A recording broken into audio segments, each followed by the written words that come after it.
اعوذ باللہ من الشیطان الرجیم بسم اللہ الرحمن الرحیم۔ قرآن پاک میں کتے کو نجس 3 باتوں کی وجہ سے قرار دیا گیا ہے، اور کتے کی وہ کون سی 3 باتیں ہیں، فطرتیں ہیں، جن کی وجہ سے وہ نجس، ناپاک، پلید قرار پایا۔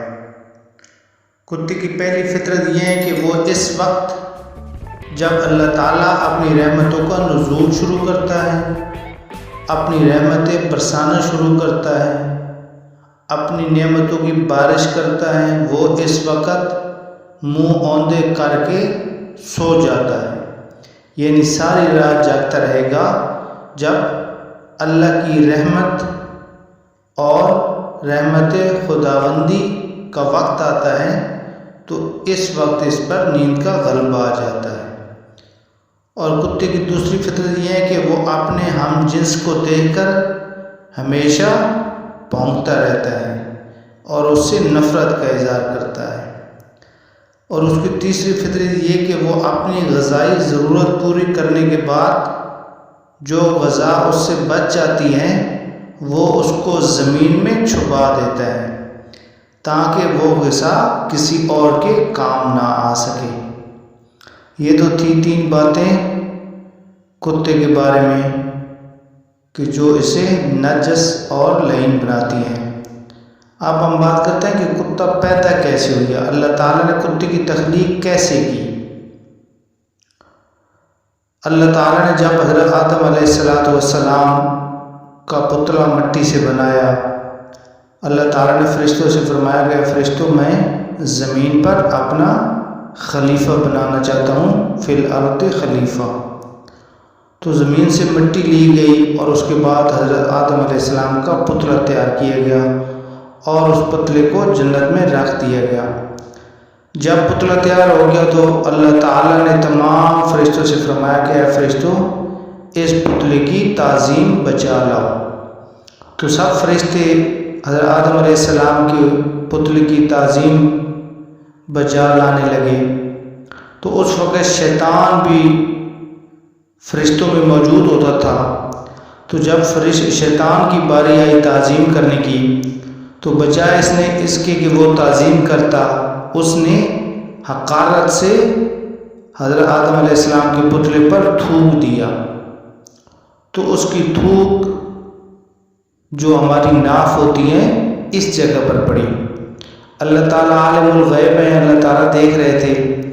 جب اس نے تھوک دیا تو اللہ تعالیٰ نے حضرت جبرائیل علیہ السلام سے فرمایا کہ جبرائیل، جس جگہ شیطان نے تھوکا ہے اس جگہ سے مٹی الگ کر لو۔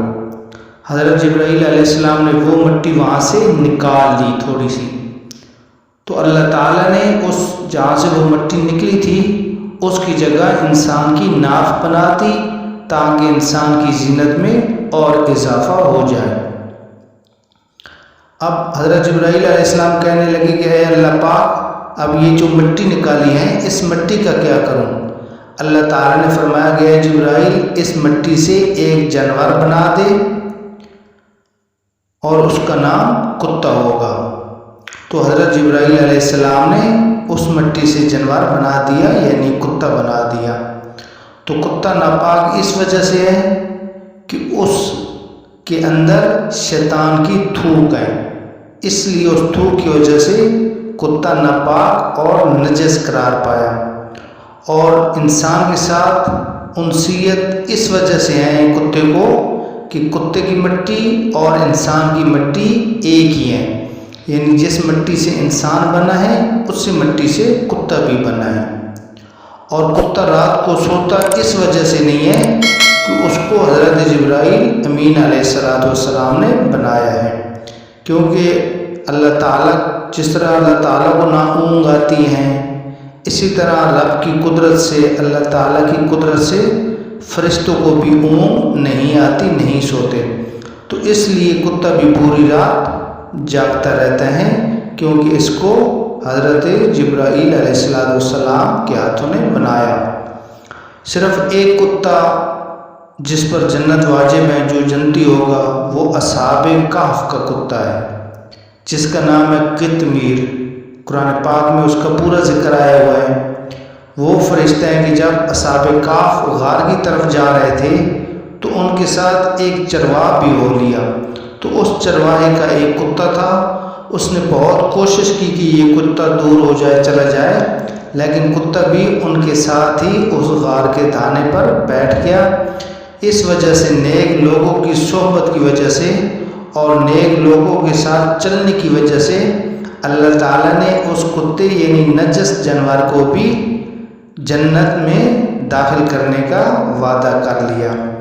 تو یہ تھی کہانی کتے کی کہ کتا کیوں نجس ہے، کیوں ناپاک ہے اور کیوں رات کو سوتا نہیں۔